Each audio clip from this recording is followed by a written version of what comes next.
সবাইকে ফিয়াদা টকারে আরো একবার স্বাগত। গরম থেকে বাঁচতে আমরা নানান উপায় খুঁজে বের করি। তার মধ্যে বড় একটা সমাধান হচ্ছে এসি। গরম থেকে স্বস্তি পেতে থাকছি আমরা এসিতে।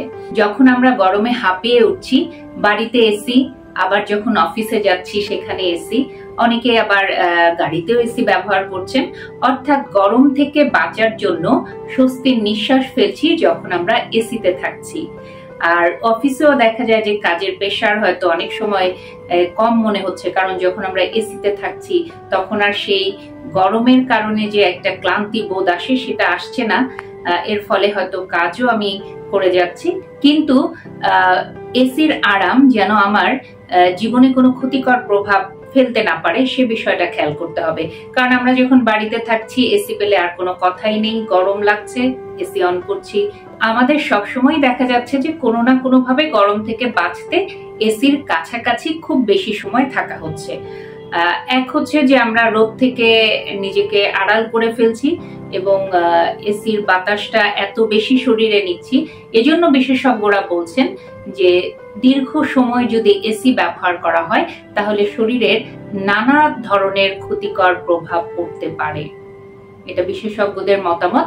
কারণ নর্মালি আমরা যখন এসিতে থাকি আমাদের সোয়েটিং হয় না, ঘামটা হচ্ছে না। দীর্ঘ সময় এসিতে থাকলে যেটা হয় যে আমরা এসির আমাদের স্কিনটাকে ড্রাই করে ফেলে এবং অতিরিক্ত শুষ্ক স্কিনে কি হয়, অনেক সময় সেখানে ইচিং হয়, নানান ধরনের সমস্যা দেখা দেয়। এছাড়া ডাক্তারদের মতে যে অতিরিক্ত এসিতে থাকলে আরেকটি বড় প্রবলেম হচ্ছে যে আমাদের শরীরে পানি কমে যায়, অর্থাৎ পানি শূন্যতা বা ডিহাইড্রেশন দেখা দেয়। শরীর এত বেশি শুষ্ক হয়ে যায় যে পানি যে পরিমাণ আমার শরীরে দরকার সেটা আমরা এসিতে থাকলে অনুভব করছি না। অতএব আমাদের পানি খাওয়াটাও কমে যাচ্ছে। প্রতিদিন আমাদের শরীরে যে পরিমাণ পানি দরকার সেই পানিটা আমরা এসিতে থাকার কারণে তৃষ্ণার্ত হচ্ছি না এবং পানিটা ওই পরিমাণ পান করছি না। এটা আমাদের শরীরে অনেক বড় একটা ক্ষতিকর প্রভাব ফেলে। তীব্র গরমের পর আমরা যদি এসিতে দীর্ঘ সময় থাকি তাহলে আমাদের ত্বকে এক ধরনের প্রভাব পড়ে। কি রকম? সেটা শুষ্ক হয়ে যায়, স্কিন ড্রাই হয়ে যাওয়ার ফলে সেখানে আমাদের দেখা যায় যে চুলকানি বা ইচিং তৈরি হয়। বিশেষজ্ঞদের মতে যাদের শ্বাসকষ্ট আছে তাদেরকে দীর্ঘ সময় এসিতে থাকতে বারণ করছেন বিশেষজ্ঞরা। কেন? তার কারণ অতিরিক্ত এসিতে থাকার ফলে তার খুসখুসে কাশি অনেক সময় হয় এবং এই কাশির ফলে শ্বাসকষ্টটা অনেক সময় বেড়ে যায়। এছাড়া গলা শুকিয়ে যাওয়া, চোখ শুষ্ক হয়ে যাওয়া, এই সমস্যাগুলোও দেখা দেয়। আবার অনেকের ক্ষেত্রে দেখা যায় লম্বা সময় যখন এসিতে থাকছে তখন নাকটাও বন্ধ থাকছে। এই সমস্যাগুলো হরহামেশাই দেখা যাচ্ছে। বিশেষজ্ঞদের মতে আরো একটা বিষয় হয়, দীর্ঘ সময় যখন এসিতে থাকা হয় মাথা ব্যথা, বিশেষ করে যাদের মাইগ্রেনের প্রবলেম আছে এটা অনেকখানি বেড়ে যায়। একই সাথে যারা মাইগ্রেনের সমস্যায় ভুগছেন না তাদেরও মাথা ব্যথা নিয়মিতভাবে দেখা দেয়। অর্থাৎ আমরা গরম থেকে সাময়িকভাবে বাঁচার জন্য যে এসি ব্যবহার করছি সেই এসির ব্যবহারও আমাদের জীবনে পরিমিত পর্যায়ে হওয়াটা জরুরি। আমরা গরমে হাঁপিয়ে উঠছি, অবশ্যই এসি ব্যবহার করব, কিন্তু সেটাও যেন দীর্ঘ সময় না হয়। কারণ বিশেষজ্ঞরা বলছেন এই দীর্ঘ সময়ের কারণেই আমাদের নানান শারীরিক জটিলতা বা শারীরিক সমস্যা তৈরি হচ্ছে। তো সেই সমস্যাগুলো যেন আমাদের মধ্যে দেখা না দেয় তার আগেই নিজেরা যেন সচেতন হই।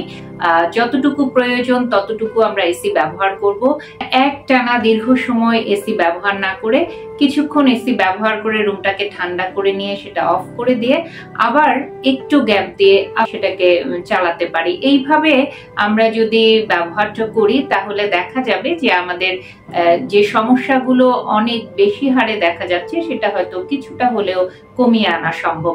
আরেকটা বিষয় হয়, এখনকার দিনে বিশেষ করে অনেকের, অধিকাংশ মানুষেরই ভিটামিন ডি এর অভাব হচ্ছে, কারণ আমরা রোদ থেকে দূরে থাকছি, আমরা শরীরে একেবারেই রোদ লাগাচ্ছি না।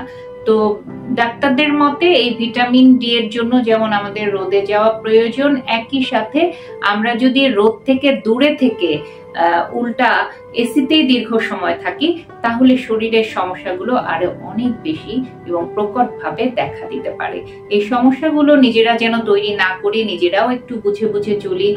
ডাক্তারদের মতামতগুলো, বিশেষজ্ঞদের বিভিন্ন মতামত আমরা অনেক সময় অনেক জায়গায় পেয়ে থাকি, পড়ে থাকি, সেগুলো যেন আমরা কাজে লাগাতে পারি। তাই শুধু এসিতেই আরাম নয়, আরাম নেয়ার চেয়েও আমরা খেয়াল করব আমাদের ক্ষতিগুলো যেন না হয়। আরামের পাশাপাশি দেখতে হবে এই আরাম যেন আমার জীবনকে হারাম করে না দেয়। ভালো থাকবেন সবাই। আবারও নতুন কোনো বিষয় নিয়ে খুব দ্রুত ফিরে আসবো। চোখ রাখবেন ফিয়াতা টকারে।